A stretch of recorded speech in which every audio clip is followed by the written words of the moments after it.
Nous avons vu qu'il n'est pas bon d'être avare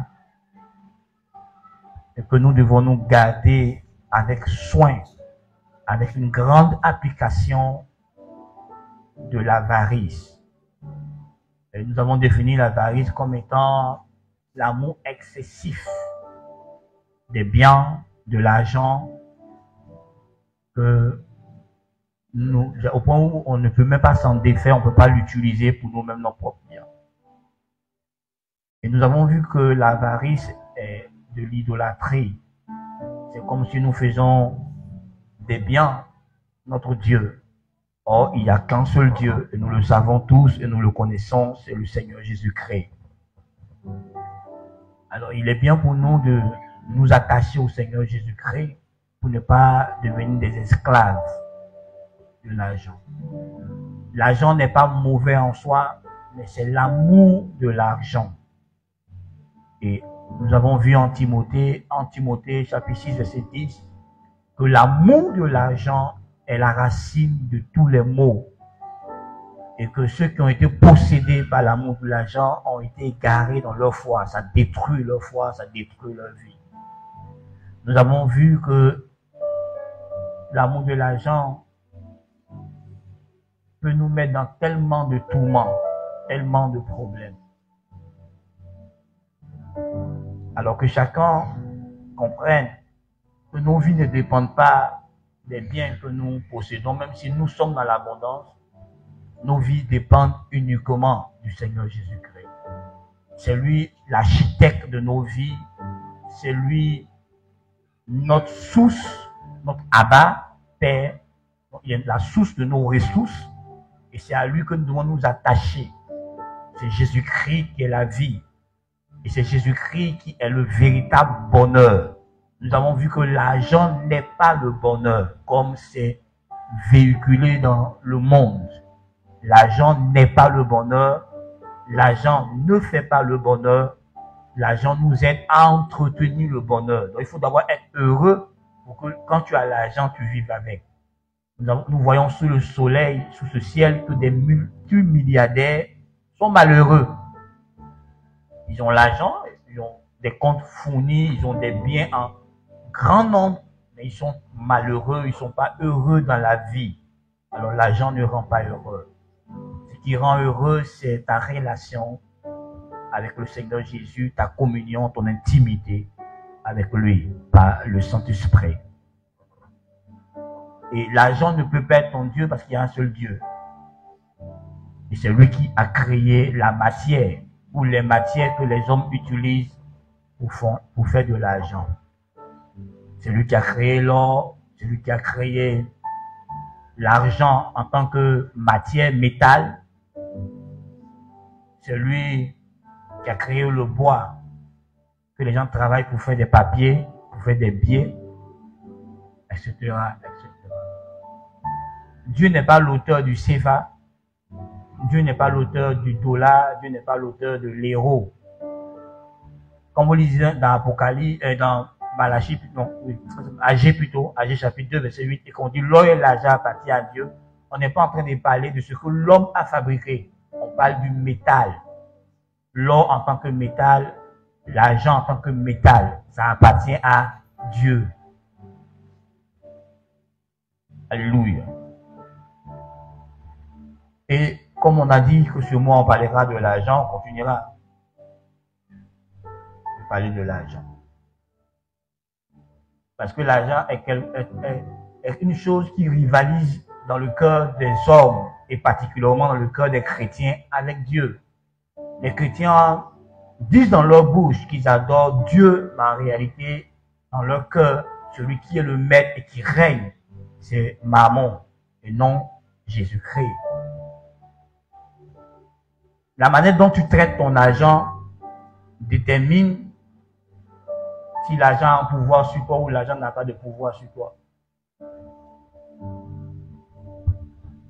Et si vous étudiez, vous allez voir que les riches ne travaillent pas pour l'argent. C'est l'argent qui travaille pour les riches. C'est-à-dire que les riches n'ont pas peur de dépenser leur argent. Ils ne sont pas maintenus captifs par leur argent. C'est là que tu vois que des riches peuvent faire, ils peuvent faire partie des bonnes, ils peuvent faire des bonnes œuvres. Leur argent durement dû gagner, ils le détournent aux gens, ils distribuent aux gens. Ils font du bien autour d'eux.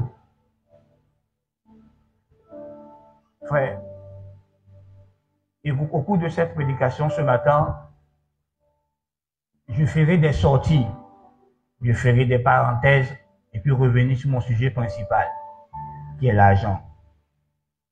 Parce que mon thème ce matin, c'est faire valoir les finances que Dieu t'a confiées. Faire valoir les finances que Dieu t'a confiées.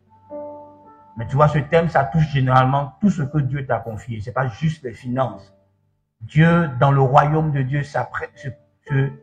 s'attend à ce que son fils fait valoir tout ce qu'il lui a confié, tout ce qu'il lui a donné. Donc, ça touche aussi les dons spirituels, ça touche le ministère, ça touche la famille, ça touche l'intelligence, la sagesse, les compétences, les habilités que Dieu t'a données. Tout ça, ça touche ça. Mais comme nous voulons parler de l'argent de façon spécifique, alors on sera centré sur l'argent. Mais sache que quand tu parles de faire valoir ce que Dieu t'a confié, c'est tout ce que Dieu t'a confié que tu es censé faire valoir. Et selon le dictionnaire français, faire valoir, il y a plusieurs définitions, mais la définition qui cadre avec l'idée que nous voulons véhiculer est la suivante. Faire valoir, c'est tirer d'une chose le profit, l'avantage qu'elle peut rapporter. Faire valoir, c'est tirer d'une chose le profit, l'avantage qu'elle peut rapporter. Donc, si on te demande de faire valoir tout ce que Dieu t'a confié, c'est faire en sorte que ce que Dieu t'a confié, tu puisses, toi, tu sois profitable, mais aussi profitable à d'autres. Parce que rappelons-nous que nous sommes des gestionnaires des biens de Dieu. Nous ne sommes pas propriétaires des biens de Dieu, nous sommes des gestionnaires, des économes, des administrateurs, des intendants de ce que Dieu nous a confié. Comme la Bible dit dans le psaume 24, que toute chose appartient au Seigneur. Tout. Les cieux et tout ce qui renferme les cieux, la terre, tout ce qui renferme, tout ce qui habite la terre appartient au Seigneur. Donc le véritable propriétaire de toutes choses, des richesses, c'est Dieu. Et tu vois, je vais aller plus loin en te faisant comprendre que même ta propre vie, c'est ce que tu appelles ma vie, ma vie, ma vie, ma vie, et que personne ne doit te parler. Je vais nous créer une chanson. On doit libérer leur vie pour qu'ils vivent comme ils veulent. Nous, les 3 fois 5, je reconnais que je suis 5 et je vais parler pignaou. Ça te dérange, corrige-toi. Parce que la vie que tu as ne t'appartient pas. Et la Bible est claire sur ce sujet. Quand tu lis dans 1 Corinthiens chapitre 6, verset 19, la Bible nous montre clairement là-bas que notre corps est le temple du Seigneur et que nous ne nous appartenons pas à nous-mêmes, nous appartenons au Seigneur. Donc tu n'es propriétaire de rien, même de ta propre vie, tu n'es pas propriétaire de ta vie. C'est pour ça que vous voyez que la Bible nous met en garde, nous dit que on peut vivre comme on veut, mais qu'on sache qu'un jour viendra où on rendra compte à notre Dieu, notre Créateur. Donc tu vois, tu ne peux pas faire de ton corps ce que tu veux, tu ne peux pas faire de ton esprit ce que tu veux, de ton âme ce que tu veux, parce que ça ne t'appartient pas. Tu n'es pas propriétaire de ton corps, tu n'es pas propriétaire de ton âme, tu n'es pas propriétaire de ton esprit. En un mot, tu n'es pas propriétaire de ta vie. Dieu en est le propriétaire. Et il est le propriétaire de toutes choses, y compris de ta propre vie. Donc tout ce que tu as, Dieu en est le propriétaire. Même tes enfants, Dieu te les a confiés. Et Dieu est le véritable père. Et toi, tu n'es qu'un père adoptif auprès de tes propres enfants que tu appelles enfants biologiques. En réalité, ils appartiennent à Dieu. Ils ne t'appartiennent pas. C'est Dieu qui te les a prêtés. C'est Dieu qui te les a donnés, qui te les a confiés. Il compte sur toi pour que ces enfants deviennent ce que lui, Dieu, a déjà prédestiné pour eux. Donc, il est important qu'en tant que père, en tant que mère, que tu entres dans l'intimité, que tu découvres ce que Dieu a préétabli pour l'enfant qui t'a confié. Alléluia. Mais nous parlerons, donc je ferai des sorties de temps à autre, mais sache que l'idée principale, c'est que tu dois bien faire valoir l'argent que Dieu t'a confié. Dis à ton voisin, l'argent que Dieu t'a confié. Dis ça à ton voisin, l'argent que Dieu t'a confié. Tu dois tirer profit et avantage de cet argent. L'argent que Dieu t'a. Tu diras, le pasteur, il raconte quoi? Moi, il va au travail, matin, il me lève à 4 h du matin, il faut me taper le travail, je soulève des choses difficiles, il réfléchit pendant des longueurs de journée, je me tape le soleil, la nuit, et puis il dit que Dieu, l'argent que j'ai, c'est Dieu qui m'a confié. C'est mon argent. Voilà. Si tu veux, tu peux l'accepter. Si tu veux, tu peux la rejeter. Mais tu vois, si tu acceptes cette vérité qui est biblique, que l'argent que tu as ne t'appartient pas, que Dieu te l'a confié, tu deviendras plus sage dans ta manière d'utiliser cet argent. Mais si tu penses que c'est pour toi, tu en feras ce que tu veux et ça va te créer problème. Amen, amen. Allons dans Matthieu chapitre 25, à partir du verset 14 jusqu'au verset 30.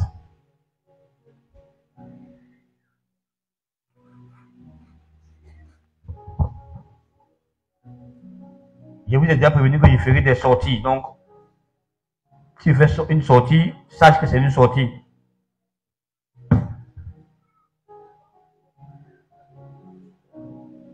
Donc, nous allons honorer la parole de Dieu et le serviteur Kwasi va nous lire la parole de Dieu. Et pendant qu'il lit, je demande à l'Assemblée de bien vouloir se tenir debout pour honorer la parole de Dieu.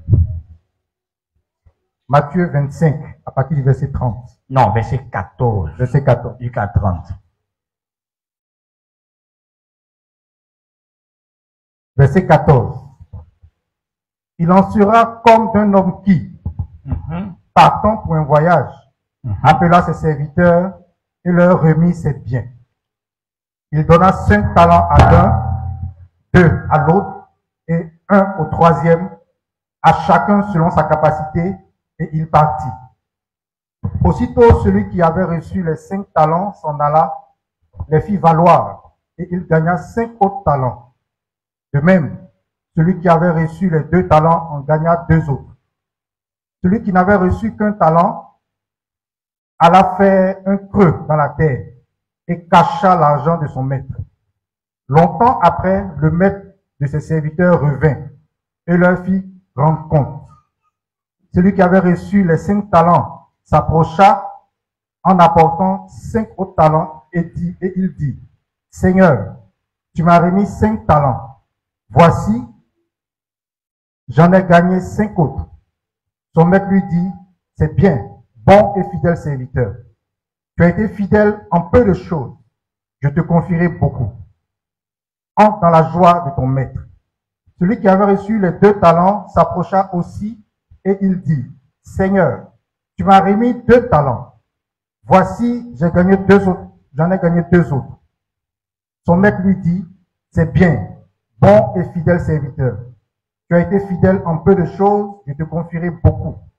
Entre dans la joie de ton maître. » Celui qui avait reçu qu'un talent s'approcha ensuite et il dit, « Seigneur, je savais que tu es un homme dur, qui moissonne où tu n'as pas sémé, et qui amasse où tu n'as pas vanné. J'ai eu peur, que je suis allé cacher ton talent dans la terre. Voici, prends ce qui est à toi. » Son maître lui répondit, « Serviteur méchant et paresseux, tu savais que je moissonne où je n'ai pas sémé et que j'amasse où je n'ai pas vanné.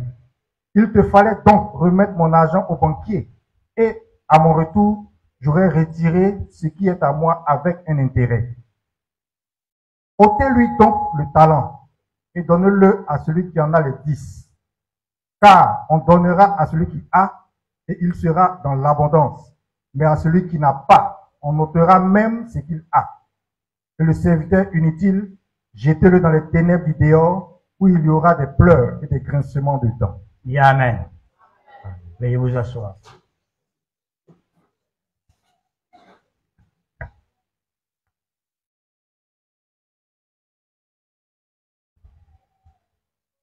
Matthieu nous rapporte les paroles, les enseignements de Jésus-Christ. Matthieu, c'est l'un des apôtres de Jésus-Christ. Il a aussi appelé Lévi. Et c'est lui ici qui nous rapporte les paroles, les pensées du Seigneur. Et ces pensées qu'il rapporte font partie d'une série d'enseignements que Jésus est en train de donner sur le royaume de Dieu. Donc, il comparait le royaume de Dieu à certaines choses pour enseigner des vérités profondes à ses disciples. Et là, Jésus compare, il dit que le royaume de Dieu est comme un homme qui partait en voyage, un homme important qui partait en voyage. Et il a appelé ses serviteurs, il leur a confié ses biens. Il a distribué ses biens à ses serviteurs, chacun selon sa capacité. Et il est parti. Un des serviteurs qui avait reçu un peu plus que les autres, aussitôt s'est mis à les faire valoir, à faire travailler ce que son maître lui avait confié. Et il en a eu le double. Le second a fait pareil, il en a eu le double. Et celui qui a eu le moins, celui dont la capacité n'est pas très grande, donc on lui a donné un peu. Lui, il allait carrément creuser la terre de président fermé. Parce qu'il avait des idées préconçues sur son maître. Il avait des pensées fausses concernant son maître. Il a trouvé que son maître était un homme dur, un homme méchant, un homme dur qui moissonne là où il n'a pas sémé, qui fait etc. Donc, selon lui, il a eu peur parce que son maître est sévère, son maître est dur, son maître est méchant. Et il n'a rien fait avec ce qu'on lui a confié. Et longtemps, pendant des années, pendant un bon temps, on avait dit longtemps après, donc pendant longtemps, un jour le maître revient. Et quand il revient, il fait appel à ses serviteurs pour que chacun rende compte de comment il a géré ce qu'il a remis entre ses mains. Le premier est venu, il a dit au maître, tu m'avais confié 5 talents, j'ai été productif, j'en ai eu 5 autres, donc ça te fait maintenant 10 talents. Le second est venu, il a dit la même chose, il m'a confié 2 talents, j'ai produit, ça fait maintenant 4 talents. Et le maître dira la même chose aux deux. Remarquez bien, il ne dira pas une chose différente à celui qui a produit 5 talents et à celui qui a produit 2 talents, il ne leur dira pas des choses différentes, il leur dira tous les deux les mêmes choses. Il leur dira fidèle et bon serviteur. Fidèle et bon serviteur. Tu as été fidèle en moins de choses, alors je te confierai beaucoup de choses. Et rentre dans la joie de ton maître. Retiens ça, parce que je reviendrai dessus. Et à l'autre, qui n'a rien fait de ce qu'on lui a confié, il lui dira, serviteur méchant et paresseux. Si tu savais toutes ces choses de moi, ce que tu prétends que je suis là, si tu sais ça, que je suis un homme sévère, un homme dur, un homme ceci, fallait mettre mon argent à la banque. Pour qu'au moins quand j'allais revenir, en plus de mon argent, j'aurai un intérêt. Alors il a demandé à ce qu'on lui arrache le seul talent qu'il avait et qu'on le donne à celui qui avait 10. Lui, qu'on le jette dans le feu, dehors, dans les ténèbres du dehors, où il y aura des grincements dedans.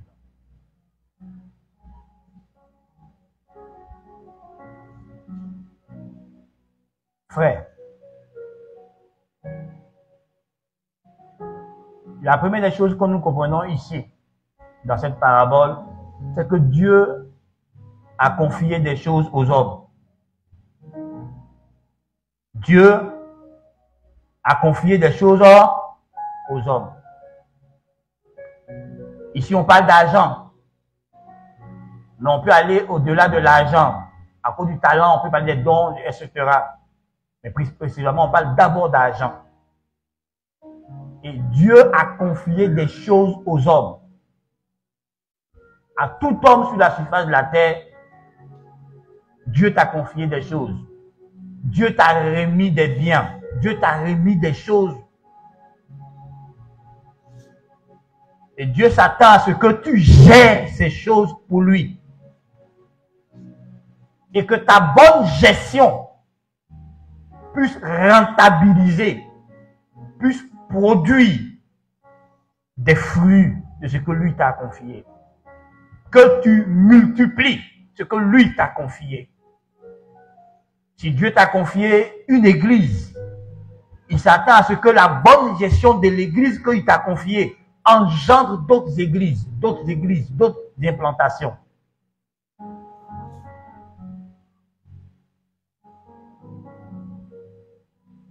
Donc tout ce que Dieu t'a confié, il s'attend à ce que tu le valorises. Si Dieu t'a confié de la connaissance, il s'attend à ce que cette connaissance-là, tu la valorises. S'il t'a confié de la sagesse, il attend à ce que cette sagesse soit multipliée, qu'elle se double, qu'elle grandisse, qu'elle croisse, qu'elle touche d'autres vies. Tout ce que Dieu t'a confié, il s'attend à ce que tu le multiplies. Rappelez-vous que dans la pensée de Dieu, quand il a créé l'homme, il a béni l'homme pour que l'homme fasse quoi? Soit fécond, qu'il se multiplie. Donc Dieu veut que l'homme soit productif, que l'homme soit productif et que l'homme soit capable de se reproduire. Et Dieu t'a béni et t'a rendu capable de le faire. Tu es capable d'être productif. Tu es capable de te reproduire. Tu es né de te reproduire. Tu as cette sémence en toi, la capacité de te reproduire, la capacité d'être productif. Dans tous les domaines de ta vie, Dieu s'attend à ce que tu sois productif. Il ne s'attend pas à ce que tu sois stérile, parce qu'il t'a rendu fécond dans tous les domaines de ta vie.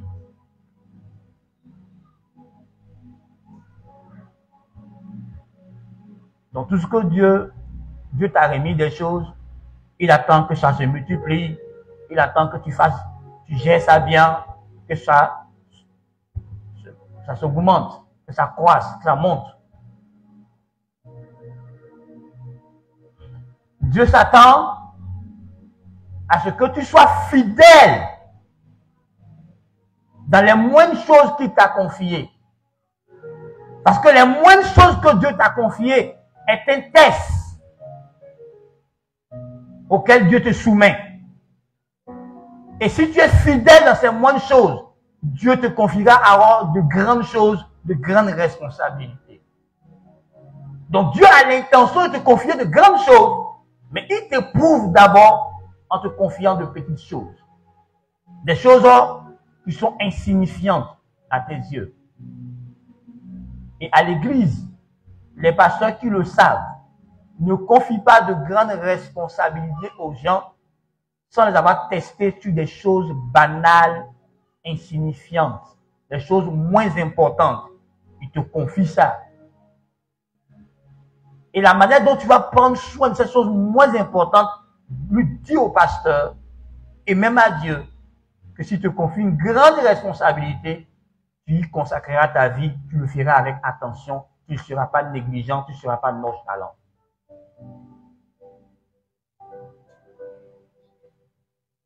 Dans le royaume de Dieu, Dieu ne bénit pas quelqu'un sans tester la fidélité de la personne.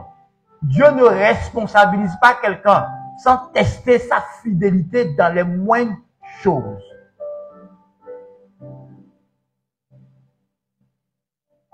Vous avez vu qu'il a dit aux deux, parce qu'ils ont été fidèles dans les moindres choses, il leur confiera de plus grandes.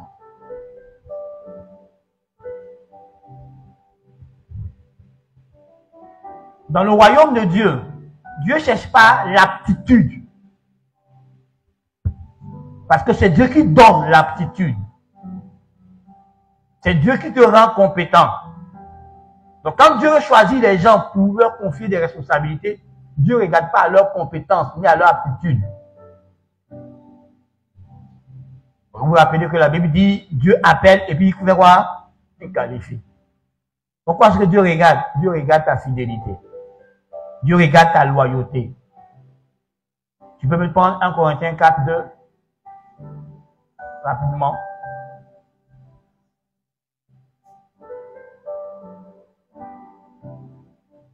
Fais vite, s'il te plaît. Attends, là-bas où? 1 Corinthiens 4, verset 2. Du reste, ce qu'on demande au dispensateur, c'est que chacun soit trouvé fidèle. Ça veut quoi? C'est que chacun soit trouvé fidèle. Qui? Chacun. Qui? Chacun. Soit trouvé fidèle. Ce que Dieu attend de toi, dispensateur, c'est la même chose avec gestionnaire, économe et autres. Intendant et autres. Ce que Dieu attend de toi, son intendant, de toi, son administrateur, de toi, son gestionnaire, c'est que tu sois trouvé fidèle. Donc, ce n'est pas l'aptitude que Dieu regarde, c'est ta fidélité. Quoi? 2 Timothée 2, je pense bien. Est une personne fidèle, mais une personne infidèle? 2 Timothée.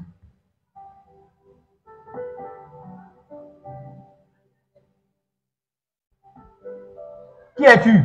2 Timothée 2. Loyal ou déloyal? Et ce que tu as entendu de moi. Ce que tu as entendu de moi. En présence de beaucoup de témoins. En présence de plusieurs témoins. Confie-le à des hommes fidèles. Confie-le à qui? À des hommes fidèles. Ensuite, qui soient capables de l'enseigner aussi à d'autres. Merci. Donc Dieu, il regarde à ta fidélité, il regarde encore à ta capacité. Vous avez vu dans le texte ici, le texte de base, on dit qu'il a confié à chacun selon sa capacité.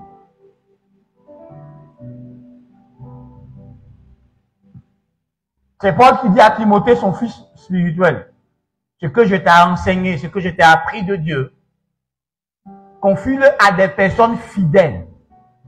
Donc, on ne le confie pas à n'importe quelle personne, mais des personnes fidèles.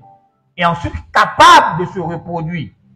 Ils seront capables à leur tour aussi de trouver d'autres personnes fidèles pour leur confier. Donc c'est une chaîne qui doit exister. Donc ce que tu apprends à l'église, tu devrais trouver des personnes à qui les enseigner, eux aussi vont trouver ainsi de suite.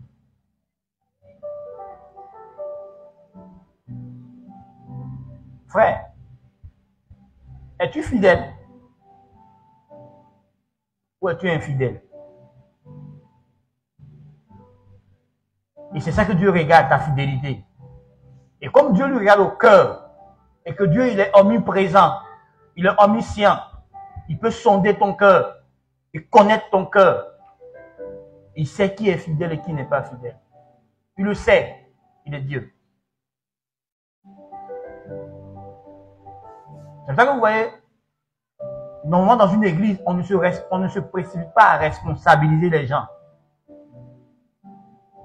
Tu dois attendre, toi le pasteur, de les côtoyer, de les éprouver, de les tester et de voir leur fidélité avant de les responsabiliser.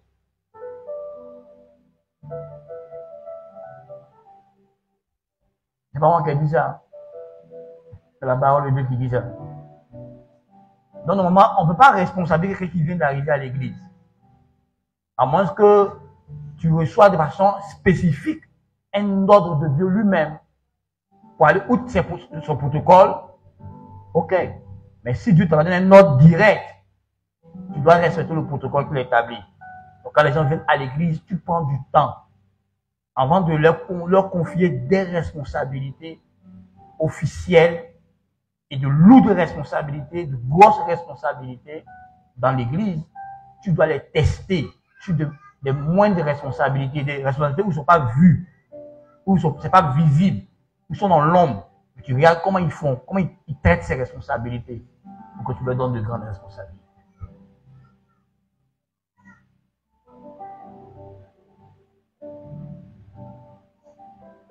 Cette année en train de s'achever, en quoi as-tu été fidèle envers Dieu pour que Dieu puisse te faire grandir dans ce domaine l'année prochaine? Qu'est-ce que Dieu en début d'année t'a confié et puis tu es resté fidèle jusqu'à la fin d'année? Et quand Dieu va venir maintenant vers toi pour faire le point, pour le compte rendu, Dieu pourra dire: oh, fidèle et bon serviteur.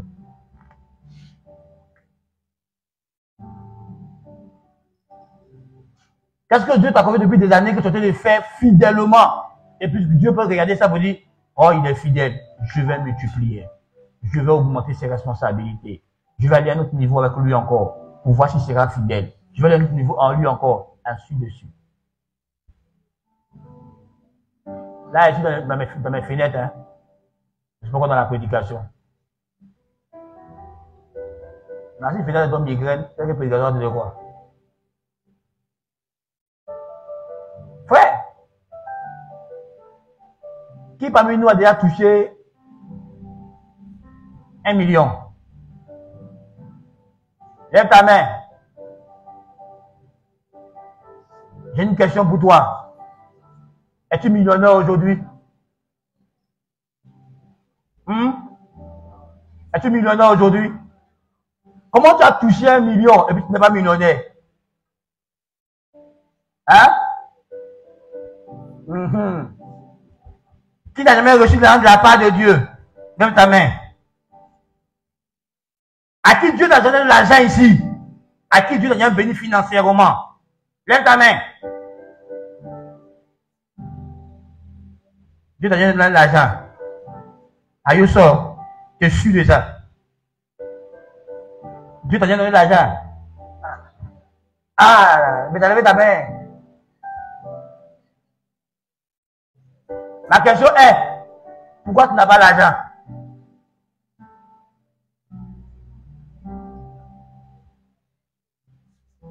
Hein, tu donnes l'argent, non? Maintenant, pourquoi tu n'as pas l'argent?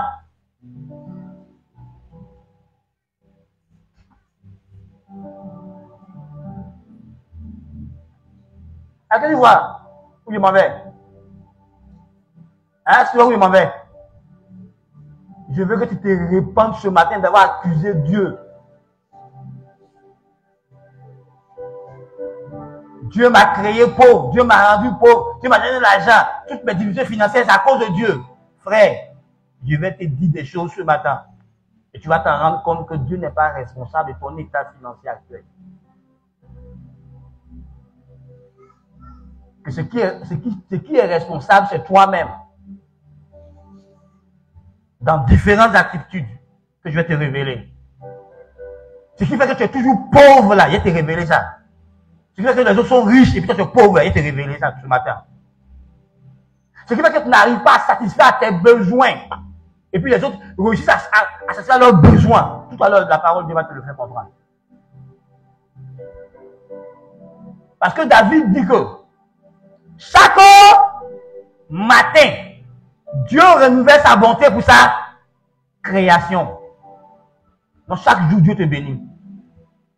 Tu en fais quoi avec? Donc vous voyez, Dieu regarde tes capacités, de quoi tu es capable, et puis il remet des montants dans tes mains chaque jour.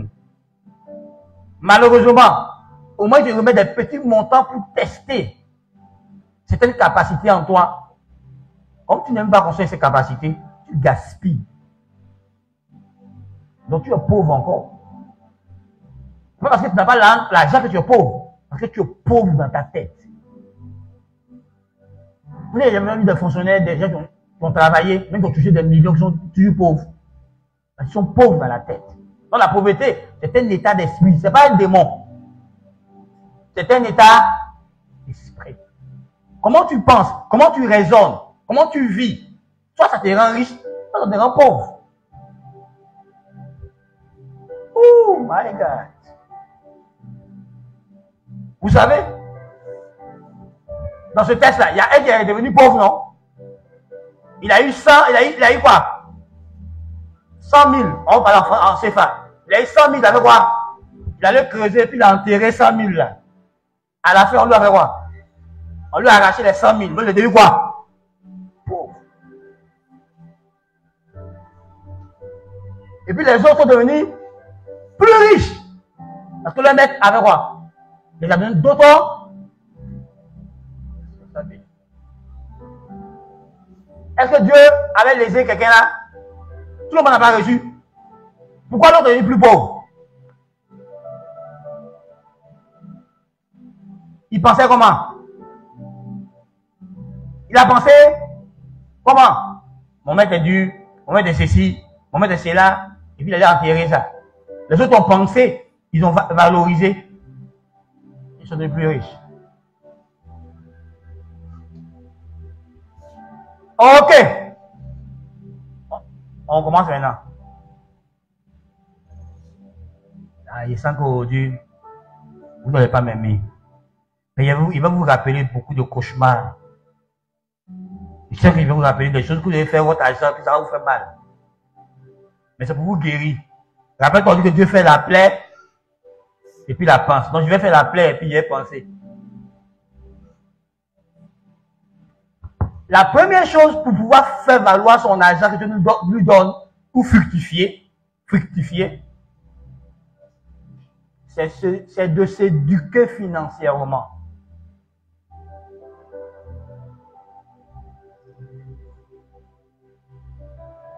La Bible dit, mon peuple périt par manque. Où tu es là? Qu'est-ce que tu sais de l'argent? Qu'est-ce que tu sais de sa gestion? Qu'est-ce que tu sais des dépenses? Qu'est-ce que tu sais de l'épargne ou économie? Qu'est-ce que tu sais de l'investissement? Comment on investit? C'est quoi l'investissement et comment on investit? C'est quoi l'épargne et comment on épargne? Comment on utilise l'argent? Comment faire pour multiplier l'argent? Qu'est-ce que tu en sais? Dis-moi. Qu'est-ce que tu en sais? C'est vrai que nous tous, on ne peut pas aller faire l'école de l'économie ou même l'école de comptabilité. Mais nous tous, on a de l'argent qui vient dans notre main. Donc, on doit au moins avoir des connaissances basiques sur la gestion, sur la comptabilité, sur la rentabilisation de l'argent. Qu'est-ce que tu en sais? Tu es chef de famille, Dieu te donne l'argent pour gérer ta famille. Tu es femme au foyer, tu es maîtresse de maison, ton mari te met l'argent en tes mains pour gérer certaines choses dans la maison, la popote et autres. Tu as déjà remarqué des femmes qui sont venues au milieu du mois pour leur mari? Là, tu m'as confié là, ça va terminer le mois. Puis toi, lui, il a calculé pour que ça termine, non? Comment ça fait que ça ne termine pas le mois? C'est la malheur gérée.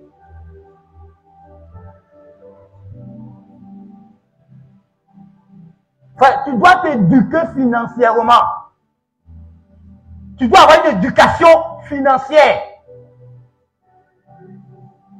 Sinon, tu ne peux pas devenir libre financièrement. Si tu veux devenir libre financièrement, tu dois t'éduquer. Ou tu dois permettre qu'on t'éduque financièrement. Si tu es un chef de famille, tu dois éduquer ta maison financièrement, éduquer toi-même financièrement, éduquer tes enfants financièrement, éduquer ta femme financièrement, éduquer ton personnel financièrement. Je vais dire des choses qu'on fait au quotidien tout à l'heure, des choses simples qu'on fait au quotidien. Nous tous, on le fait, sans s'en rendre compte. Frère, qu'est-ce que tu sais? Quand on te dit que dans la Bible, Dieu a parlé plus d'argent, de la gestion d'argent, ça veut dire que ça montre que le sujet est très important. Je connais le taux de divorce aux États-Unis, en France, en Europe. Donc, la cause principale est l'argent, les finances, la mauvaise gestion financière. Je connais, j'ai lu des documents dessus. Où le taux est élevé, des familles se brisent, des avenirs se brisent, des vies se brisent à cause de l'argent, à cause de la mauvaise gestion de l'argent, à cause du fait qu'on n'a pas l'intelligence financière. On ne comprend pas les finances, on ne comprend pas comment on fait l'argent, on ne comprend pas comment on utilise l'argent, on ne comprend pas comment on domine l'argent, on n'a aucune maîtrise sur l'argent. Donc l'argent a fait de nous son esclave, et nous subissons à longueur de journée. Des gens à la poursuite de l'argent ont brisé leur santé, ont brisé leur famille, ont brisé leur réputation, ont brisé leur vie parce qu'ils ne savent pas. La Bible dit en proverbe que la bonne réputation est préférable à l'argent, à l'or. Frère, est-ce que tu t'éduques financièrement? Est-ce que tu as déjà lu un livre de comptabilité? Est-ce que tu es allé dans un séminaire où un expert en finance va t'enseigner un peu, va t'apprendre un peu? Rien. Mais tu gères de l'argent. Mais comment tu le gères? Il y a des principes pour gérer l'argent, pour que l'argent se multiplie. Si tu ne les connais pas, tu auras beaucoup d'argent, mais ça partira en fumée. Après, tu t'assois, mais je ne sais pas ce qu'il a fait. Mais qu'est-ce qu'il a fait mon argent? Mais il a payé quoi? Mais il a fait quoi? Il a dépensé quoi? Parce que tu n'as pas respecté des principes que celui qui a créé l'argent a établi. Donc le problème n'est pas mon argent est insuffisant. Le problème, c'est ta gestion de ton argent. Tu ne comprends pas le mécanisme de l'argent. Donc, il faut t'instruire dessus. Il faut t'éduquer financièrement. Il y a une façon de vivre. Écoute-moi, frère. Quand chez toi à la maison, on laisse la télévision branchée, pendant que le bouton rouge est encore allumé, le courant circule. Mais pourquoi? Pourquoi ne pas débrancher? Quand on laisse les prises qui sont branchées, où on a mis un contact pour allumer et éteindre, on allume, on le laisse. Donc pendant qu'il est allumé, même si les appareils branchés ne fonctionnent pas, la prise fonctionne parce que c'est allumé. Il y a le courant qui circule. Ta facture de courant va s'augmenter. Il dit qu'il y a des choses simples que tu vis au quotidien. C'est pas des choses compliquées, il te dit. Moi, je ne suis pas économiste. Donc, je ne vais pas te parler un langage d'économie. Je vais te parler un langage terre à terre. C'est ce que Dieu m'a appris. Frère,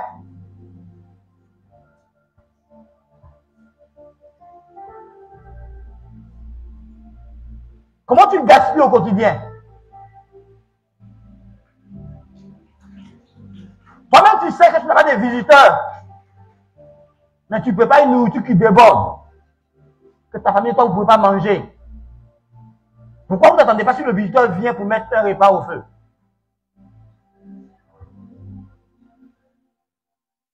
Quand vous avez pas en quantité que c'est gâté, on fait quoi? On jette dans la poubelle. C'est là qu'il fait des parties comme ça. Aïe, aïe, aïe, aïe, aïe. Ouh. Donc, éduque-toi financièrement. Ah, mon frère. Ils ont créé toutes sortes de systèmes pour jouer sur les émotions des gens, pour les pousser à faire des dépenses.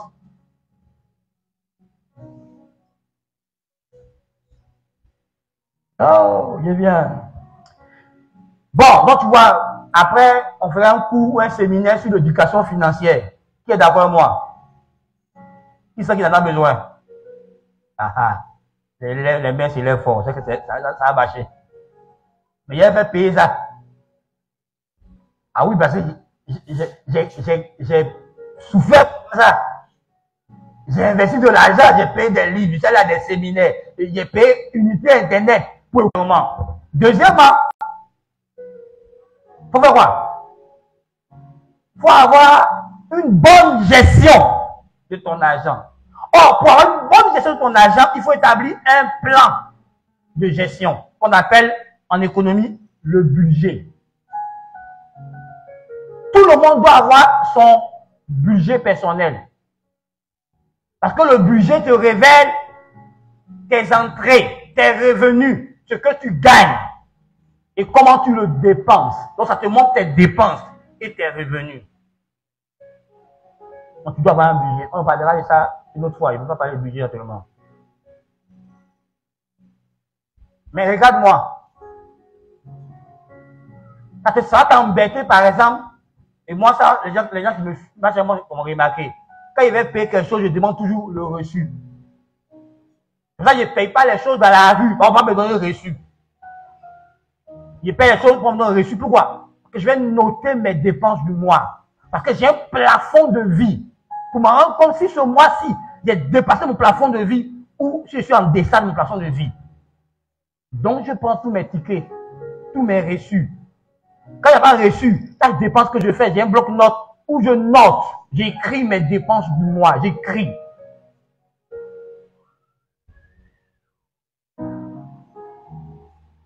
Donc, à cette heure-là, il faut écrire. Tu vas te rendre compte si tu gaspilles ce que Dieu te donne ou si tu gères bien. Écris. Écris tes achats, prends des reçus, écris. Si tu n'as pas te donner de reçus, quand tu entres à la maison, écris ce que tu as dépensé. Mets la date, écris. Il faut avoir un fichier où il y a la date, il y a ce que tu as acheté. Tout ça, tu écris. Tu sauras si tu fais des achats sages ou des achats stupides. Ne t'insulte pas, hein? On est tous intelligents. Mais parfois, on ne sait pas bien utiliser l'intelligence. Parce que souvent, tu as salaire, puis en dehors du salaire là même, Dieu fait venir encore d'autres grâces. Ça vient de l'autre côté. Surtout si tu as créé déjà quelques actifs. Donc, tu as ton salaire et tu as d'autres choses encore qui te font venir de l'argent. Est-ce que tu sais combien tu viens dans ta main à la fin du mois? Tu as combien par mois? Combien Dieu déverse dans ta vie par mois? Tu n'as pas, tu ne sais pas, mon frère. Donc, pour que ton argent devienne beaucoup, tu dois le voir. Tu dois épargner. Épargner ou économiser. Et puis investir. Épargner, économiser. Épargner ou économiser. Et puis, ça veut dire quoi? Tout argent qui rentre dans ta main, tu dois épargner quelque chose. Tu dois mettre quelque chose à côté. Et quand tu diras l'épargne, je t'expliquerai les différentes formes, les différents types d'épargne, pourquoi on fait les épargnes à long terme, à court terme. J'expliquerai ça. Mais pour le moment, il ne peut pas parler de ça. Donc, ça va prendre un enseignement long. Mais tu dois retenir que tu dois épargner de l'argent. Tout ce que Dieu te donne, tu ne dois pas bouffer ça. Tu as compris? Si quelqu'un te suit et puis donne 10 000, il ne faut pas écraser tous les 10 000 en disant qu'à chaque jour suffit sa peine. Si aujourd'hui, il va avoir des mains encore, tu vas toucher un homme financièrement, être indépendant financièrement. Même nos enfants qu'on éduque à la maison, il arrive un moment où l'enfant doit s'affranchir pour devenir libre financièrement, se prendre en charge. Donc, vous voyez, j'ai dit des choses fortes ce matin. C'est anormal que toi, un père, tu payes à l'anniversaire de ma fille, je lui offre un cadeau. Il veut comprendre ça. Il veut comprendre que ma fille se débat financièrement et comme ça ne va pas, je lui apporte une aide pour qu'elle avance. Mais ma fille adulte ne fait rien. Elle a quoi, ses 4 bras. Elle attend que papa lui donne l'argent. À son âge adulte là. C'est pas de l'amour. Tu es en train de détruire l'enfant là. Tu l'as détruit depuis le petit, tu continues ta destruction. 10 ans, 20 ans de mariage, tu as encore une charge pour ton mari, il y a problème. Tu ne prends pas dans ton ministère d'aide semblable sur le plan financier. On peut accepter que tu viennes sans rien financièrement. Au bout d'un certain nombre d'années, tu dois commencer à aider ton mari financièrement.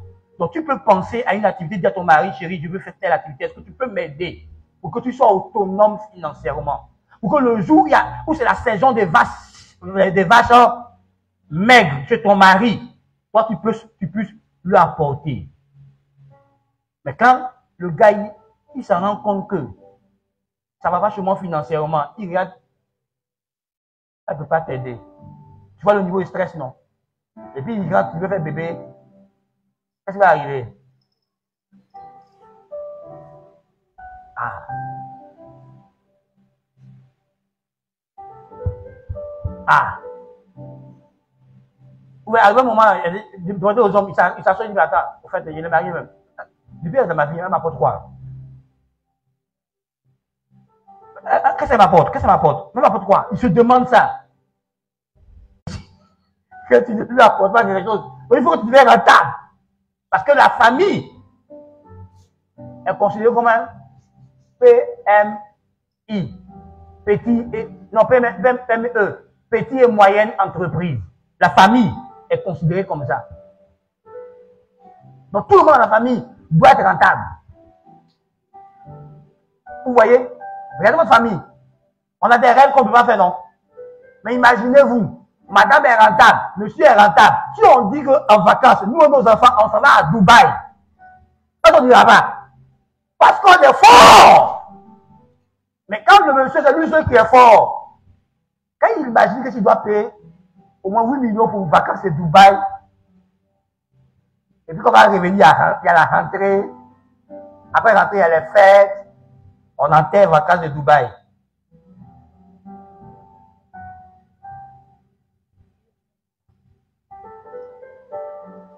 Parce que chaque personne va payer billet d'avion au moins 1,5 million. Bon, vous êtes 4. Comme chez nous, nous on est 4. On est 4. Ça fait combien? Allez, retour, ça fait combien? 6 millions. Je suis sûr que quand on va arriver à Dubaï, là, on ne va pas faire achat. Si tu as une femme, on ne va pas faire achat. Donc il faut prévoir achat. C'est-à-dire au moins 8 à 9 millions pour revenir. Juste 1 mois ou 2 mois de... On gagne combien pour faire ça?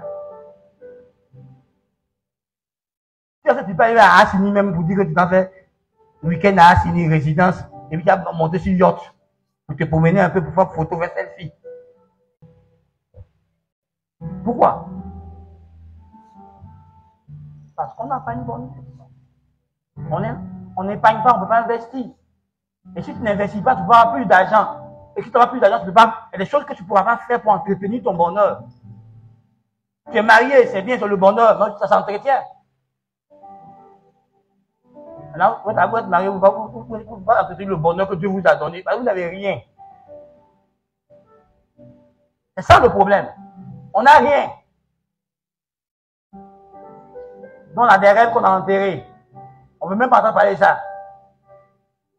C'est nous, on dit ça, c'est cher.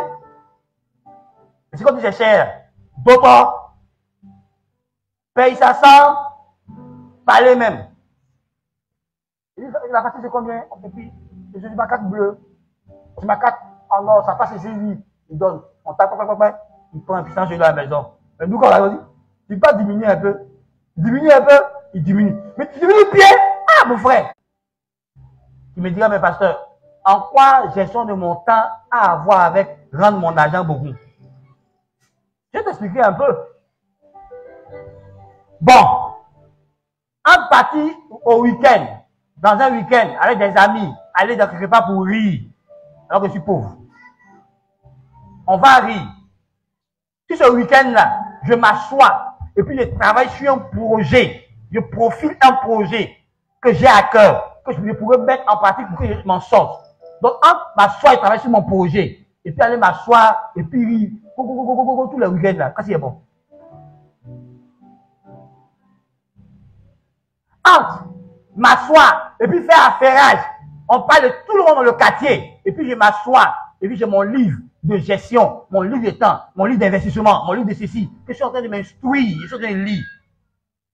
Entre investir mon temps à lire un livre financier, et puis à m'asseoir, et puis on fait commérage sans tête, sans queue, qu'est-ce qui est meilleur? Donc tu vois que si tu gères mal ton temps, tu ne peux pas devenir riche.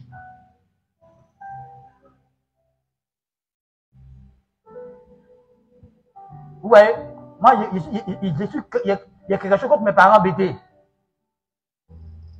Tous les week-ends, ils vont au funérailles. Moi, je ne suis pas un bêté normal. Je trie les funérailles où m'en vais. Si tu veux le jour où on parle, il ne faut pas venir. Ouais, il y a Ivocep. Je paye les gens d'Ivocep là, ils vont soulever cadavre, ils vont soulever ce corbillard là. Est-ce qu'ils sont obligés d'attendre pour le huer? Ils sont obligés d'attendre pour le huer. Je paye les gens d'Ivocep là, ils vont soulever ce cercueil là. C'est fini. On va l'enterrer. Si toi tu dis que toi, mon cousin là, il n'est pas au final, mais je ne viens pas au final sur le pas. Ne viens pas. Ami, je suis préparé. Je m'en vais voir les gens au cimetière, je paye, creuser la terre, on creuse. Et puis il y a quelques-uns qui partent à leur funérailles, ils vont venir. Et puis d'abord, si eux, ils viennent, ça fait moins de personnes, ça fait moins de budget financier, moins de bière, moins de vin, moins de nourriture. Moi, je suis économe partout.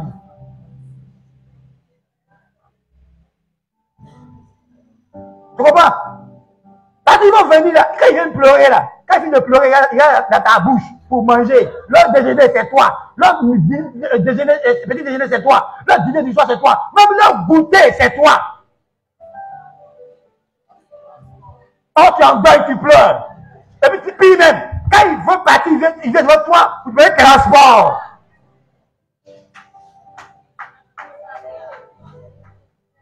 Frère, écoute-moi. Tu as déjà vu dans ta famille où on s'est assis, on dit réunion de famille.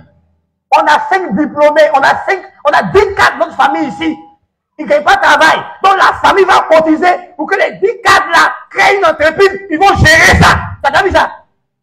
Mon cotise pour funérailles, budget 5 millions, 10 millions. Waouh. Non, l'enfant a connaît papier. On va cotiser pour l'amener en Europe pour finir ses études pour venir. Jamais. Mes funérailles, si ton nom n'est pas dans le cahier, on t'appelle pour tes ménages. N'écrivez pas mon nom dans le cahier. Moi-même, dans mes vies, je me prépare en conséquence. Moi-même, il y a une cousine qui m'a dit, tu me vois vivre là. Je me suis déjà préparé. Et je continue de me préparer. Donc, si tu veux, il ne faut pas venir au final de mon repas, ça ne va pas me faire mal. Je dis qu'il est occupé. Mais ce qui est sûr, il y a des gens que moi, ma vie a touché. Qui me suivent donc, me dit, mon frère, on est avec toi. Donc si toi tu ne viens pas là, il y a des gens qui vont venir. Il leur dit, par exemple, nous on est 5, on est 6. Donc mes 2 petits frères seront là, mes 3 petits frères seront là. Donc nous 6, c'est suffisant. Nos enfants seront là. Nos amis et nos connaissances seront là. Donc si toi tu ne viens pas, ça fait quoi? Mes collègues de service seront là. Il y a des gens pour qui ils étaient utiles dans leur vie, qui me seront là. Mais tous les week-ends ici au village, c'est transport aller-retour. Et arrivé là-bas là. Frère, tu dois au final, mais ta maman est là-bas, ton papa est là-bas. Donc tu ne peux pas aller les mains vides. Tu peux aller à ton papa, c'est nos parents, tu m'appelles dans la chambre. Et puis tu dois aller dans la chambre. Et puis ça va au milieu du village. Pour dire à tout le monde, venez dire merci à mon enfant. Donc du coup, les oncles et les tantes aussi te regardent. Donc quand tu t'en vas, tu vois mettre toi là, on se cache pour partir. On dit, mon fils, tu t'en vas, non, maman il vient, il marche. Oh, tu t'en vas la gare comme ça. Tu t'en vas comme ça, tu gagnes un temps comme ça. Non, pareil, il est parti avant toi. Un petit a pris le bagage, il est là-bas. Et puis là, tu marches comme ça. Quand tu te prends le bien, on te faut. Tu t'en vas.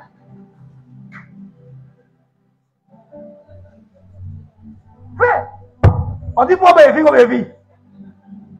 Mais vous me regardez. Si j'ai mal ton temps, tu lèves des choses importantes pour aller à des choses qui sont moins importantes. Comment y aller au funérailles? d'un cousin même, comme on détaille la même. Je ne vois pas comment la ramification, là, je ne vois pas, mais il m'en met. Vous n'avez pas dit, tu n'es pas au village. Votre mentalité africaine, ça va vous rendre pauvre. Parce que quand on dit ça, on dit non, toi tu fais comme les blancs. Il ne faut pas comme les blancs. Moi, je ne suis pas en Europe. C'est dans la Bible que tu mets les leçons de vie. J'ai prié, je continue même de prier. Je lui enseigne moi la vie. Comment tu peux aller à tous les funérailles? Tout hein, mon frère.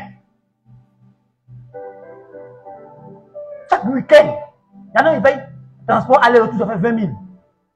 Ils payent 20 000 chaque week-end avec 80 000 francs. Transport de funérailles. Ça, quand il a dépensé là-bas. Et puis il revient. Et puis, il n'arrive pas à réaliser. Ah, ya, tu comprends? C'est là des réalisations là. Dans la route des funérailles. Parce que tu as économisé 80 000 francs. En 10 mois, ça fait combien? 800 000. Tu peux faire un investissement.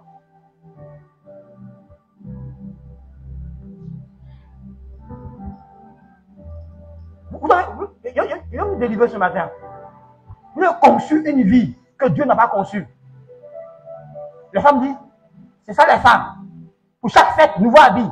Chaque fête, nouveau habit, nouveaux cheveux, nouveaux cils, nouveau vernis, nouveau quoi encore. Sac à main, nouveaux chaussures, quoi encore. Quoi que nouveau encore. Nouveau sous-vêtements. On voit pas là. C'est nouveau. Tout est nouveau. Donc imagine-toi frère, dans l'année, combien tu investis dans les fêtes? Il y a eu des fêtes, tu vois les fêtes sont pas importantes. On dit journée de la paix, les enfants, ils en boivent, ils ont fait bière dans ma qui. On dit journée de quoi encore? Journée des femmes, journée des garçons, journée de quoi encore? Journée de lutte contre sida, ça boit. Journée de quoi encore? Juste Saint-Valentin, ça boit. Hein? Cancer, ça boit. Donc même là, on dit, faites des tabassis, c'est pas musulman, mais même musulman, il boit.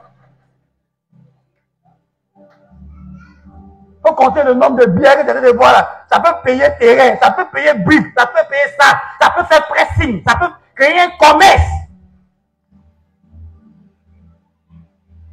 Tu habilles, mais tout ce qui est à la mode, parce que les marketeurs font leur travail excellent, tu veux payer. Ton portable fonctionne correctement, mais tu veux avoir le dernier portable à la mode, le dernier iPhone. Et l'iPhone que tu as payé là, ça fait au moins 5 fois ton salaire. Et tu payes ça à crédit. Tu prends crédit à la banque pour payer iPhone. On a les crédits de consommation. Ce sont les crédits. Et on s'est rentré dans l'autre point que je dois dire. Le point c'est quoi? Réduire les dépenses inutiles et nuisibles. Vous voyez, il y a 3 types de dépenses. Il y a les dépenses utiles, dépenses inutiles, et puis dépenses nuisibles. Et tu dois les connaître. On ne fait pas de dépenses pour faire des dépenses. Vous voyez, Dieu lui-même, il fait quoi? Quand tu pries, Dieu fait quoi? Dieu dit qu'il va répondre à quoi? À tes besoins. Donc ce qui est nécessaire, donc ce qui n'est pas nécessaire, Dieu ne pourvoit pas pour ça. Et toi, tu pourvois pour des choses qui ne sont pas nécessaires. Si tu ne crois pas, je te donne un exercice psychologique. Après ce culte, va dans ta chambre, ouvre ton armoire, arrête de voir ton armoire. Tu vas constater qu'il y a des robes, il y a des chaussures, il y a des sacs à main, que ça fait au moins 5 mois, 6 mois, même voire 1 an, que depuis que tu as payé, tu n'as plus porté. Tu vas constater qu'il y en a même là, ça ne te plaît plus. L'effet est fait dans le magasin là, l'effet a disparu. Donc, tu ne sais pas pourquoi tu as payé même la robe là. Tu as rendu compte que tu as des regrets dans ton cœur. Pourquoi il a payé ça là même? C'est une dépense, hein? Mais tu vas faire. Alors, on dit quoi? Solde. Ça, c'est le mot des marketeurs.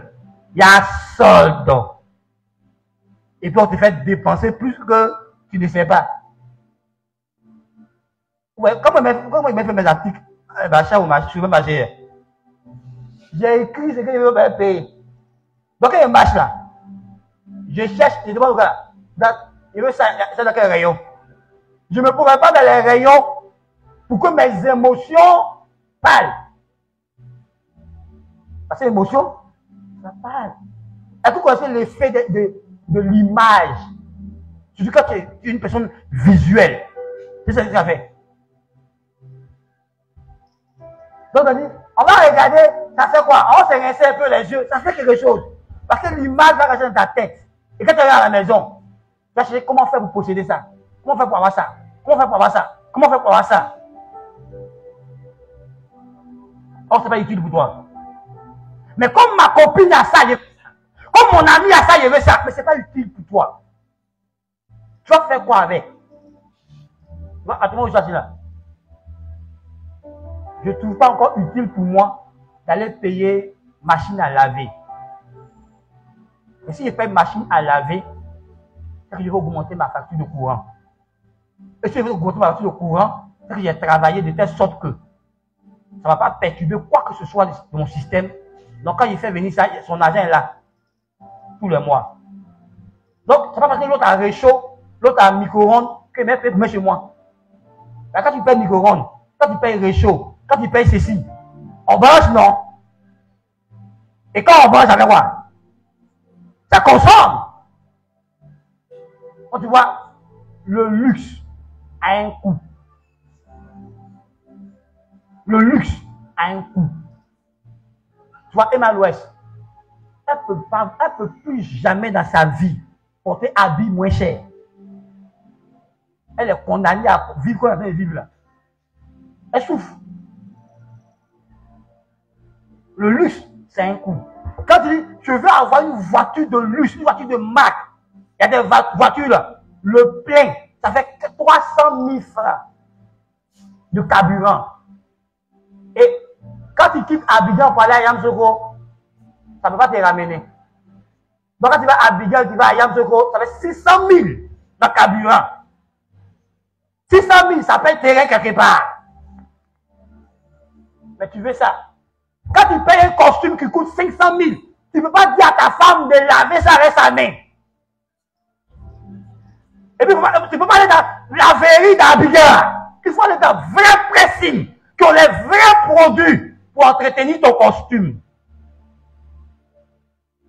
Quand tu payes une chaussure qui coûte 300 000, on ne peut pas n'importe quel cirage pour cirer chaussure ça là. Donc sois intelligent. Moi-même, tu ne gagnes pas pour manger.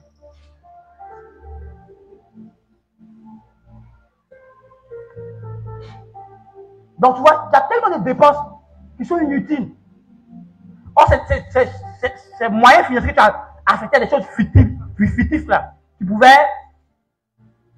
les mettre à part, les garder, le temps de réfléchir à des bonnes choses. Frère, il faut t'éduquer financièrement. Tu as vu l'éducation là? Hein? Comment tu es riche?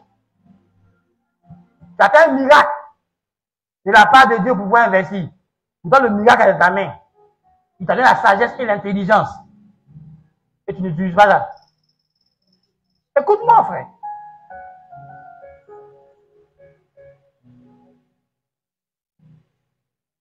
Il faut multiplier tes actifs. Qu'est-ce qu'un actif? Un actif, c'est une chose qui met l'argent dans ma poche. C'est-à-dire, par exemple, j'ai une maison, mais la maison en location. Tous les mois, la maison me donne l'argent. J'ai un pressing, j'ai un restaurant, un kiosque, un salon de coiffure, homme ou femme, un salon de massage. J'ai quoi encore? Un gabadrome.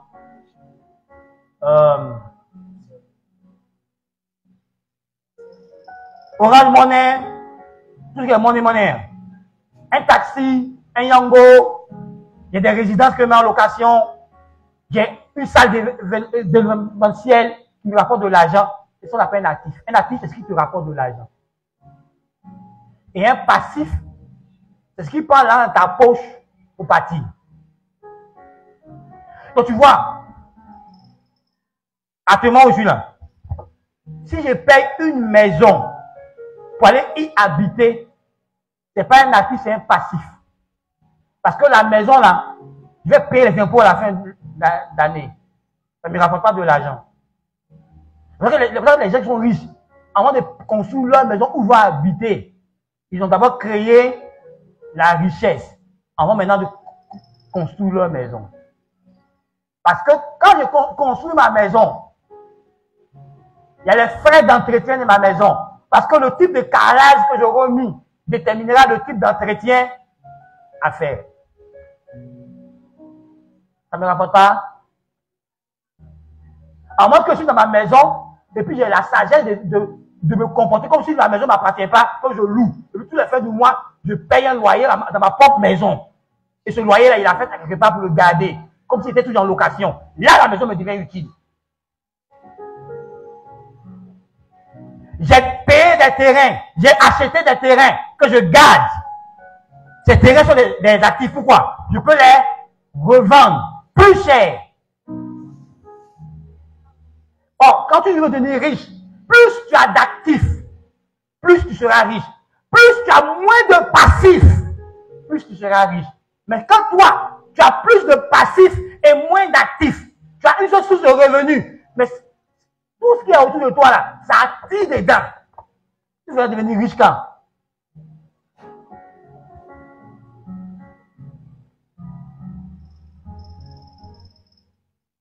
Oh, Dieu t'a parlé.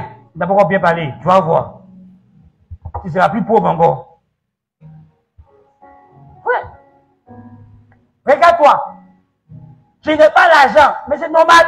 Tu as quoi qui te rapporte l'argent tous les mois, ou tous les semaines, ou tous les jours?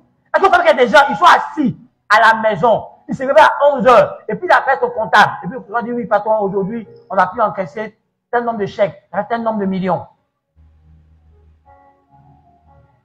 Donc tu le vois, se promener au quartier à 11 h, petit culotte, petit tapette choco, et puis là, il court. Mais son dernier en fait de travailler. Il a investi en bourse. Il a investi, il a acheté des sociétés. Ou il a acheté dans des sociétés. Et puis il est assis là. Il dit, mais le tonton là, il fait rien. Tu mens, il fait quelque chose. Il a des champs. Les gens travaillent dans son champ. Il a des états de champs quelque part dans son village là-bas. Et puis il est assis. À la fin, il va au village, il profite, il regarde son champ un peu, et puis il revient. Il a des employés. Et à la fin du mois, il frotte ses mains. Chaque 3 mois, il y a des décaissements. Chaque 6 mois, il y a des décaissements. Chaque 9 mois, il y a des décaissements. Toi, tu as 15 décaissements. 0! Il n'est pas l'argent. Tu veux quoi pour l'argent? Dis-moi, tu veux quoi pour l'argent?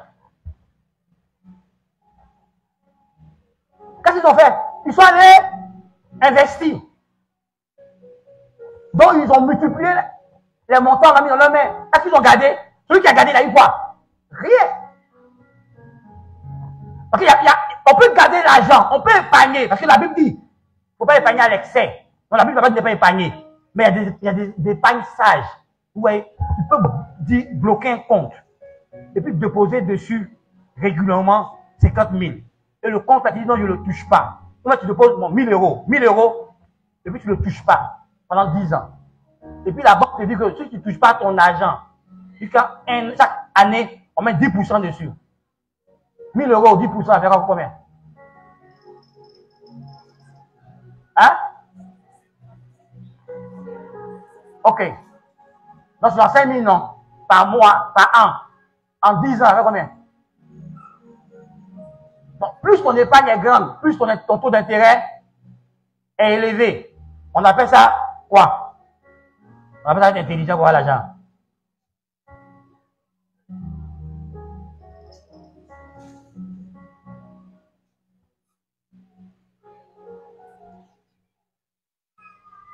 Quel est ton plan retraite? Là, tu as de cotiser à 5 RAE. Là, tu as de cotiser à 5 PS. Quel est ton plan retraite sur ton argent?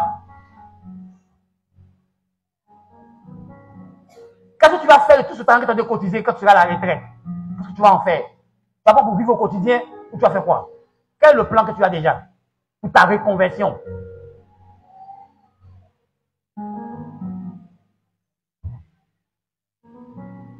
Oh, frère, quels sont tes actifs? Qu'est-ce qui te ramène de l'argent? réfléchis un peu. Regarde-moi. Si en vacances, devant ta porte, ta fille vend ton fille. Ça t'aide son déjeuner, non? Hein? Ça t'aide pour son déjeuner. On a écouté les blancs, on dit non, comment faire travailler nos enfants? Les goulards disent, quittez là. Ils font travailler leur famille, et puis ça rentabilise. Ton enfant, il a 15 ans, il a 16 ans, il te rapporte quoi? Qu'est-ce qu'il te rapporte? Tu dépenses sur lui. Mais lui, il rapporte quoi à la maison? Il aura des vacances. C'est pas temps d'école. Il fait quoi sur temps des vacances? Pourquoi tu ne l'amènes pas à apprendre un métier? Pour qu'il soit utile même de lui-même. Pendant qu'il sera fait, j'ai l'honneur d'avoir une place dans votre entreprise. Comme il a un métier, son métier donne de l'argent. Il s'est tressé, il tresse, elle donne de l'argent. Ta fille s'est tressée, elle tresse les membres, les quartiers du quartier. Maintenant, tresse même là. Petits cheveux comme ça là. Ça compte à 2500 et puis ça monte. Elle tresse bien. Donc, si elle a tressé 2 têtes par jour avec 5000. Et quand les vacances sont finies, ça peut même t'aider à préparer sa rentrée scolaire à elle. Arrêtons de nous amuser, un frère. Un autre truc, le développement des relations de qualité. Oui, tu me diras, mais pasteur, en quoi mes relations peuvent détruire mes finances? Je te réponds, allons d'abord dans la famille. Tu as un mari ou tu as une épouse dépensier, ou elle dépenser bien l'argent. Elle ne sait pas gagner l'argent, mais elle sait dépenser l'argent. Elle ne sait pas gagner l'argent, mais elle sait dépenser l'argent. C'est un gros gaspilleur.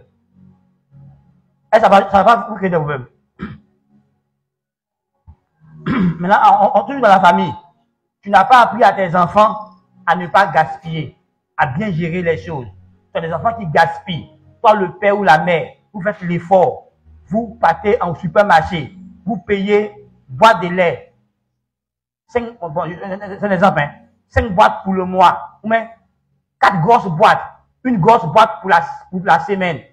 Vous payez 4 boîtes. Vous payez tout en fonction du mois. Et puis au milieu de la deuxième semaine, toutes les boîtes de lait sont finies. Toutes les boîtes de sardines sont finies. Tous les cornichons sont finis. Toutes les boîtes de mayonnaise sont finies. Tous les bidons d'huile sont finis. On a 2 semaines. Les 2 semaines, on fait comment? C'est là que d'autres vont faire quoi? Ils vont prêter sur salaire. Avance sur salaire. Ceux qui ne travaillent pas vont prendre des dettes. Pour pouvoir allonger le mois. Parce que quelqu'un qui est dans son système gaspille l'eau, gaspille le courant, gaspille les provisions, gaspille. Parce que l'enfant dit tout contre papa, elle va payer. Maman, elle va payer. Parce que tu n'as pas appris à ton enfant. On ne gaspille pas. Donc ton enfant devient comme un dévoreur. L'ennemi l'emploie et puis dévore tes finances. Parce que l'enfant s'en va. Et puis, tu ne vas pas appris qu'on joue pas au robinet. C'est un robinet, c'est un jeu, puis casse ton robinet. Dépense imprévue.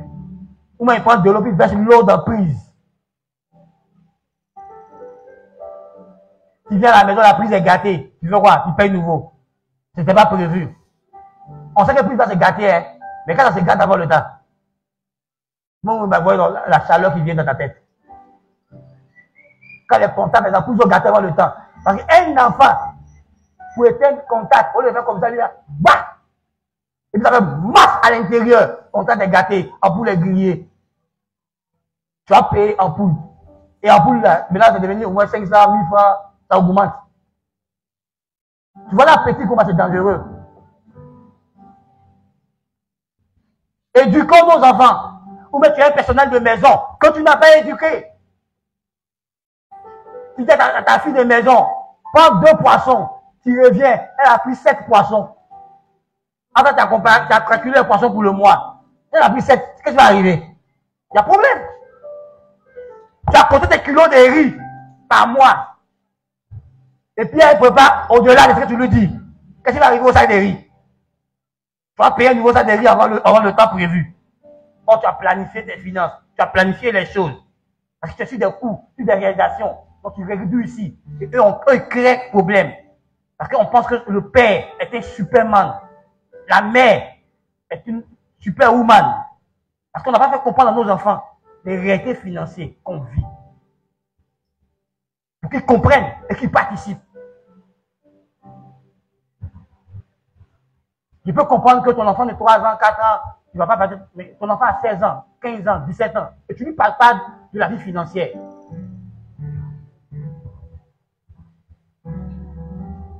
Oui, on peut faire plaisir aux gens, mais quand plaisir devient autre chose, ça devient dépense inutile. Ça crée un problème. Ça devient des passifs qui prennent de l'argent dans ta poche. Or, cet argent pourrait te servir à autre chose d'utile, de profitable, pour que tu aies un mieux-être plus tard. Donc, les relations de qualité, là on sort. Tu as un collègue de service, tous les midis, c'est toi qui payes, ou deux, lui ne paye jamais. Tu ne t'en rends pas compte. Mais pourquoi tu as dépensé? C'était prévu que tu dépenses 1500 francs par jour. À cause de lui, tu dépenses 3000 francs par jour. Et lui, il a le même salaire, mais il ne contribue jamais. Mais il mange. Nos contributions, nos drinks. Mais lui, là, il ne contribue pas. Il boit, il ne contribue pas. Il mange. Il mange au gratuit. Dans ta poche. Il monte dans ta voiture, mais il ne fait pas semblant de me dire aujourd'hui, mon frère, t'es carburé un peu. Jamais. C'est au gratuit. Les chrétiens aiment au gratuit. Les chrétiens, ils aiment au gratuit.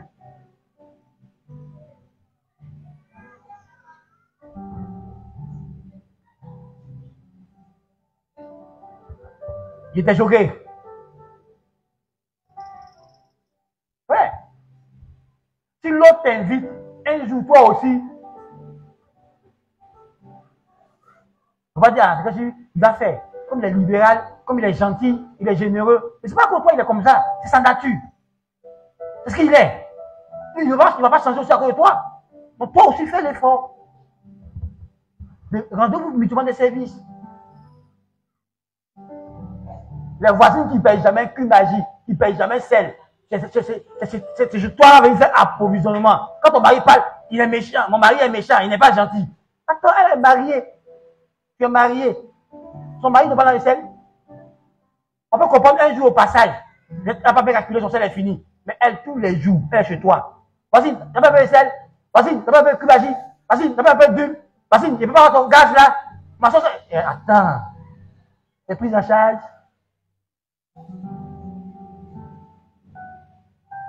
Et quand on parle, la femme dit, mon mari m'est trop dur. Mais attends, le gars, il a planifié ses finances. Tu sais pas ce que ta voisine là, ta générosité, sans sagesse, ta générosité débordée là. Tu sais pas ce que ça vous crée.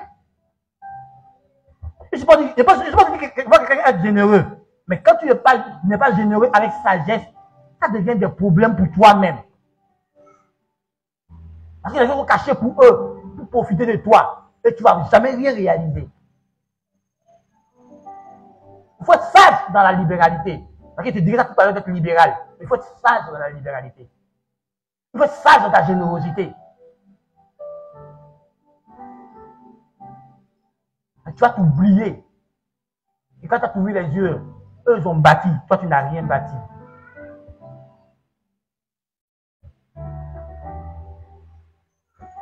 Donc il faut avoir des relations de qualité. Des relations où la personne te conseille, mon frère, non, ne gaspille pas. Mon frère, tu as un homme d'enfant, pense à économiser, pense à investir. Ça, c'est une bonne relation. Mais une relation où le gars, il crée des plans de sortie. Des plans pour aller gaspiller l'argent. Des plans pour aller à la plage, on va gaspiller l'argent. Des plans, tous les jours, on va gaspiller l'argent. Un ami comme ça, tu sors de ma vie, tu as une mauvaise compagnie. Tu ne me donnes pas de conseils pour me construire, pour avancer. Pas tes conseils pour me faire régresser. Ce n'est pas mon ami. La Bible dit que ne vous assemblez pas pour être pire. On s'assemble pour devenir meilleur. Avoir des relations de qualité. La Bible dit, si tu fréquentes l'homme sage, tu deviendras sage.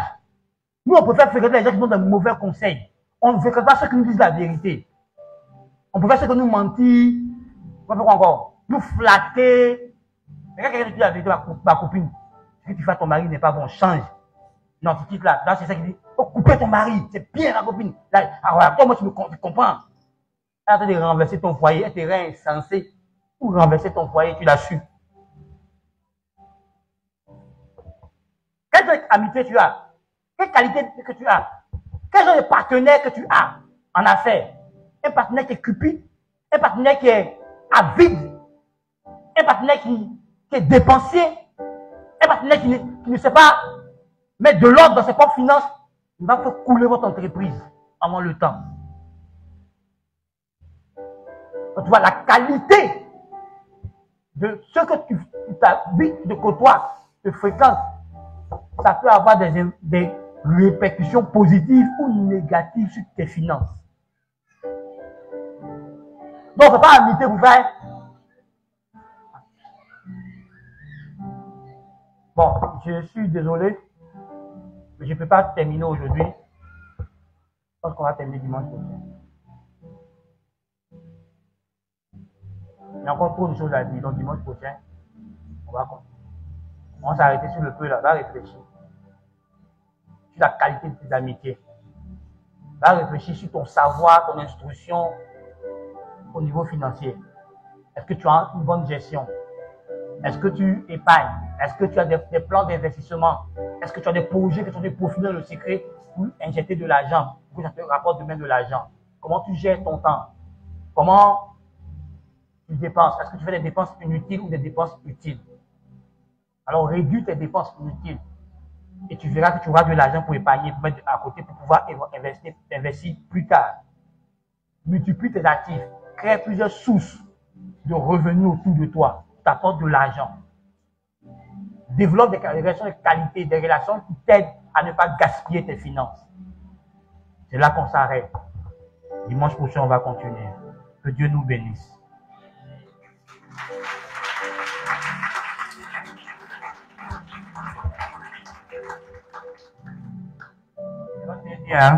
Donc, il faut prier toi-même. Analyse, tu as pris des notes. Analyse ton cœur et demande au Seigneur d'examiner ton cœur face à ces principes. Est-ce que tu les appliques? Est-ce que tu t'éduques financièrement? Est-ce que tu as une bonne gestion? Est-ce que tu as des dépenses inutiles ou des dépenses utiles? Parle avec le Seigneur, que Dieu t'aide à explorer ta vie financière, la manière dont tu vis financièrement maintenant. Au travers de ces quelques principes qu'on a vus, dimanche prochain, on va continuer. Prie, parle au Seigneur. Parle au Seigneur. Est-ce que tu as des relations qui te volent des finances, qui détruisent tes finances, qui te font gaspiller, qui te causent de la mauvaise gestion dans ta gestion financière? Est-ce que tu as des relations de qualité qui te sont utiles? Est-ce que tu as des gens qui te découragent quand tu as des projets dans ta vie?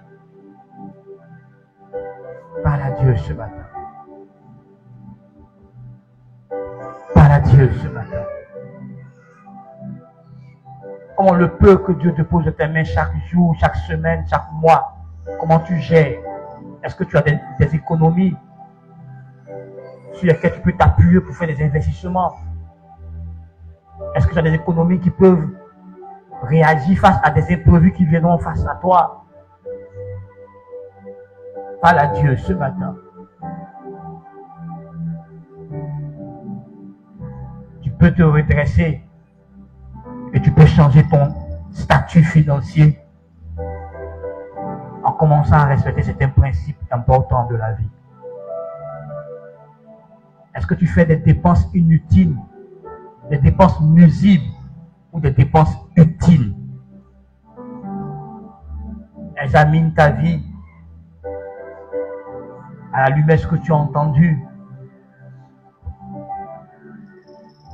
Est-ce que tu es un acheteur impulsif, convulsif?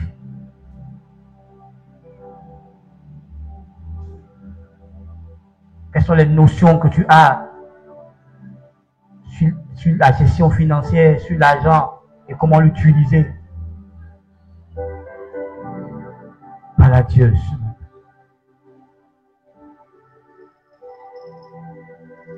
Tu comprends ce matin avec moi que c'est nous-mêmes que nous mettons dans la misère, dans la pauvreté. Parce que Dieu nous a tous donné de l'argent. On n'a pas pensé à épargner. On n'a pas pensé à faire des plans d'investissement. Rien. On a dépensé toutes nos ressources que Dieu nous a données chaque mois. On n'a rien épargné. On n'a rien gardé. On a dépensé. Parfois, on a fait des dépenses inutiles. Parle à Dieu ce matin. Parle à Dieu ce matin.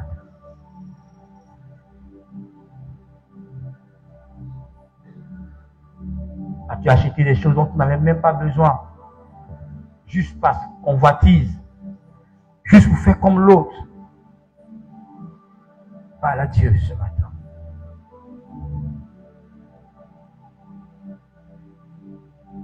Tu n'as pas su rentabiliser ce que Dieu t'a donné dans les finances. Parce que tu ne l'as pas géré avec sagesse. Reconnais-le devant le Seigneur et implore sa grâce et sa miséricorde. Tu ne peux pas avoir eu des millions et puis ne pas être dans l'état où tu es. Tu devais être en train de progresser financièrement.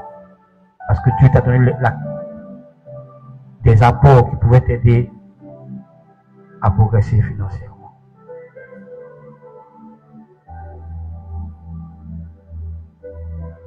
Nous sommes exaucés au nom de Jésus. Tu peux continuer tes réflexions, tes prières méditatives à la maison. Prends les points, prie avec, examine ta vie financière au travers des points, des principes qu'on a donnés ce matin. Examine ta vie financière au travers de ces principes, de ces points. Tu vas incliner la tête, je vais prier pour toi.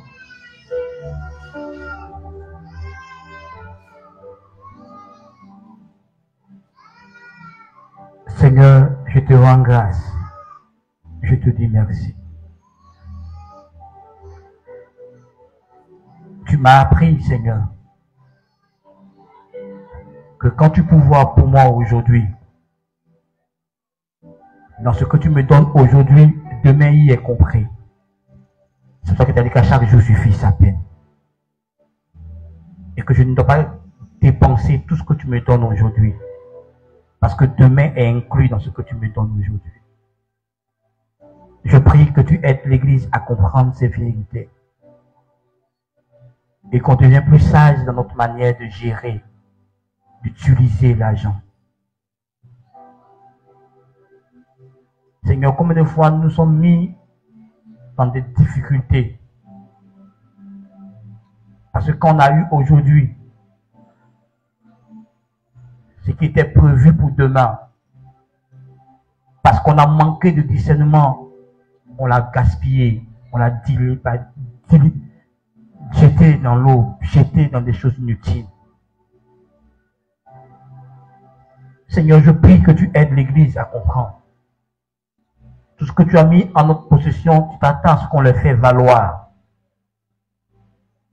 Je prie au nom de Jésus.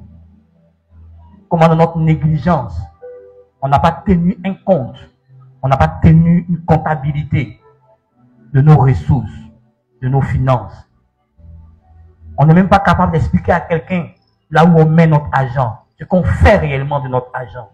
Parce qu'on n'a pas de cahier de comptabilité, on n'a pas de plan de gestion, de plan de dépenses. On n'a pas de budget.